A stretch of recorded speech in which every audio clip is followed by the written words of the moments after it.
Well, it's not a bad chapter necessarily, although it's a it's what do you call it?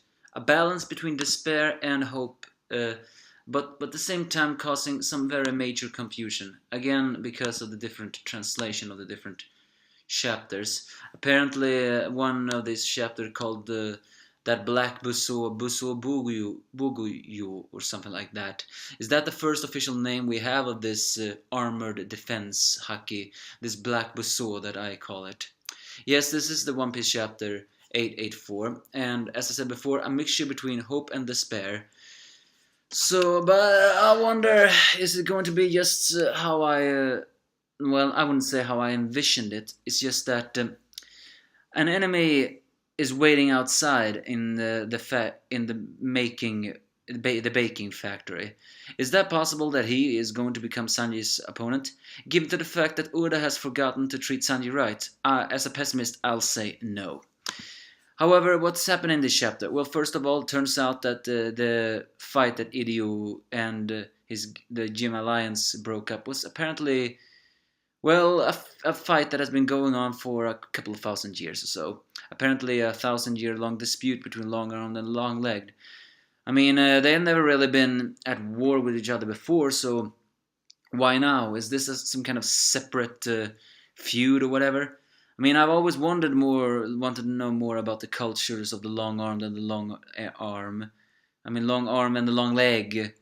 Still, it's pretty ironic though that Idio and Blue Gilly, who are both long-armed and long-legged, are actually on the same crew to each other. So I mean, it's not impossible for these people to get along. So why these two tribes are fighting? Well, it's probably something petty. Especially funny how the two kings are pointing out at each other, blaming each other for whatever is going on. But in this chapter itself, Luffy hits Katakuri with a Kangong and sends him flying, all the while revealing what the weakness he saw in Katakuri. And here is where things get a little bit, annoying in the translational part. He mentions that thanks to the cholera, the Busou, Black Busou, we all know that Logia user can be hurt. But here's the problem, people. We all know now that the Katakuri is no longer a Logia, he's a special Paramecia. So Oda, unless you can answer us if a special Paramecia is an upgraded Paramecia, a Paramecia with the power of a Logia, then these kind of misunderstandings are actually getting on my nerves, just to be frank. Then again, probably Luffy will suspect it's a Logia, especially since his powers did go through him. I mean, I can understand why it is not a Logia. Mochi is not an element, it's just something that is man-made. Still though, it would be nice if we have at least gotten one Logia superpower that was awakened. Either way, just Luffy reveals what he saw through all that. It's not what makes Katakuri most dangerous is not his powerful haki, Busou haki, not his powerful devil fruit. No, it is because his black Busou can actually be overpowered by Luffy, which in Gear 4th. Once again showing that when Gear 4th really can let loose, the power of its strength is amazing. So I still have no idea how the hell Luffy couldn't just move Big Mom. Are you telling me Gear 4th is gonna be upgraded? So, but I also said a mistranslation before when I said that it's not his haki. That was wrong. What makes Katakuri most dangerous is his haki, but it's his Kemboshi no haki that makes Katakuri truly dangerous. Because he reveals, after finally hitting his head, I think in a way to make him snap out of all this, he gets back his focus, revealing that the way he makes Luffy's attack go through him is because of his ability to see the future. By seeing the future, he can see where Luffy's attacks will hit him. Is also another reason on how he could overpower Luffy with his upgraded Mochi abilities. By seeing the future, he copied everything Luffy did and then made it a little bit better so that he wouldn't be damaged. And by seeing the future with his Kenboshno, Katakuri can transform those body parts that are being targeted into mochi, therefore becoming a very stylish defensive. And apparently it's been years since someone has actually landed a hit on him. And here he once again confirms that Kenbouji no Haki only works if you're calm.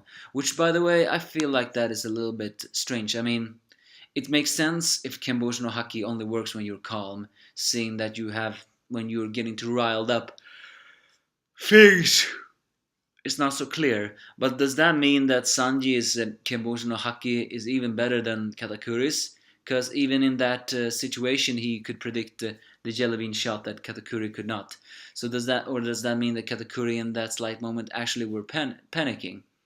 Uh, this Kenbouji no Haki has been shown that it can be used in an effective manner, and it shows here that Katakuri really has found a stylish way. However, the Achilles heel is he must remain calm, just as TV Troop says. So he summons a new upgraded Mochi ability, transforms them into giant Busuo hands, and delivers a powerful punch to Luffy, which actually sends Gear 4th bound man Luffy flying, although I have no idea exactly how much damage it did. As Katakuri promises that I won't become vulnerable a second time, you're back to square one. Luffy finally landed a hit on Katakuri, but just like Don Flamingo, he got up even after taking all of those hits. And unlike Don Flamingo, Katakuri hadn't been damaged for years.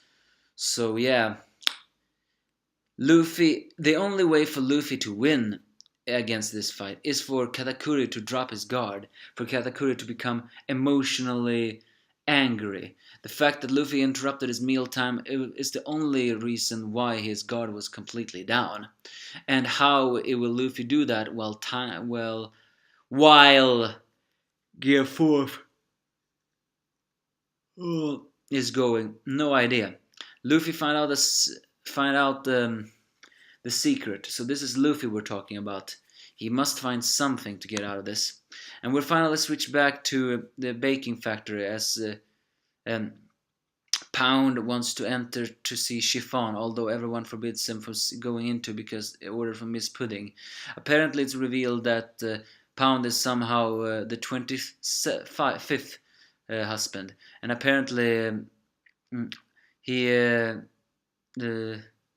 he hasn't seen his daughter well in years, because the only reason why he recognized Chiffon is because her appearance hasn't changed since the day she was born, and we see them as babies.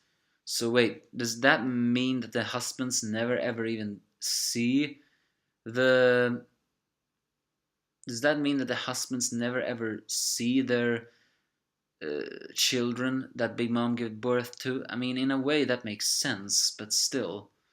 Well, inside the factory, everyone is working hard and only hear ruckus, but of not anything else, while Pudding is keeping Brûlée distracted on a Den Den Mushi, as she unwisely tells us all on where is who and who is where. Brûlée is completely confident that Katakuri can defeat Luffy, but we all know that that won't not happen.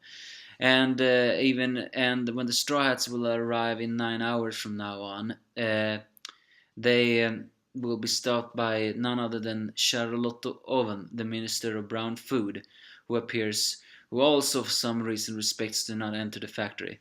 I guess in a way the reason why Pudding do not want anyone to enter the factory is not because they want to be interrupted in the baking.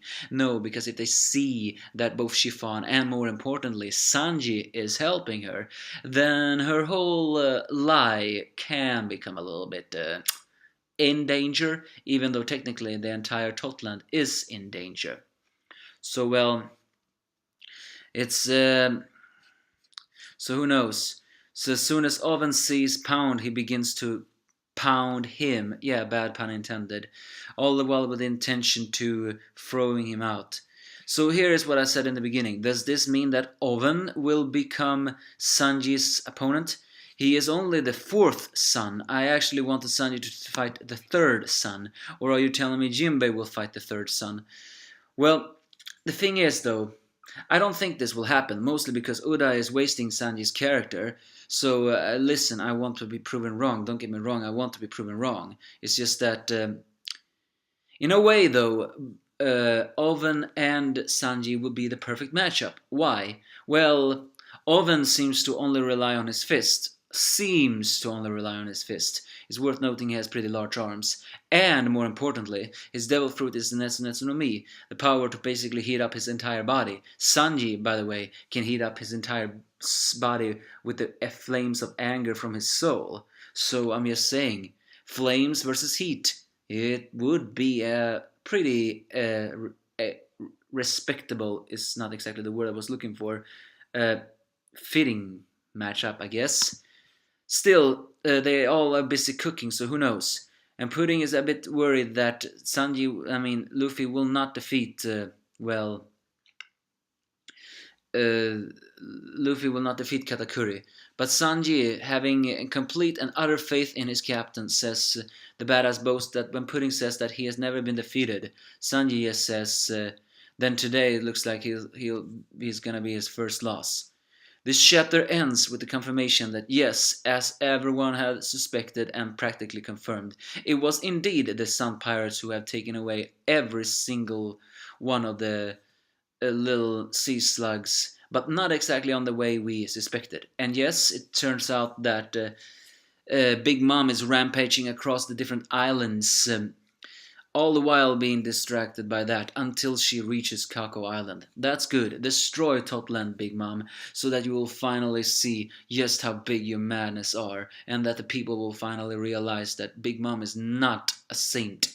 Her power may protect you, and it may be better than the rest of the corrupted world, but it's still, a life is never easy, so don't think you can find a way to get out of it.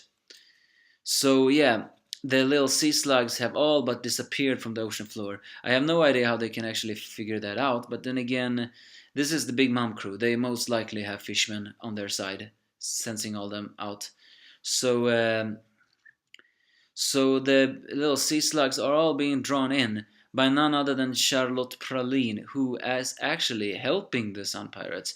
I mean, I'm surprised, because I only thought Chiffon and Lola were the token good teammates of the Charlotte family. But I guess this chapter is confirming it. Yes, Praline is in love with her husband, and yes, she is on the side of the Sun Pirates, and yes, she will defy her family. And she is defying them indeed by singing a beautiful song, I guess, that is drawing every single of the sea slug all around Totland towards her. I guess this makes her, in a way, the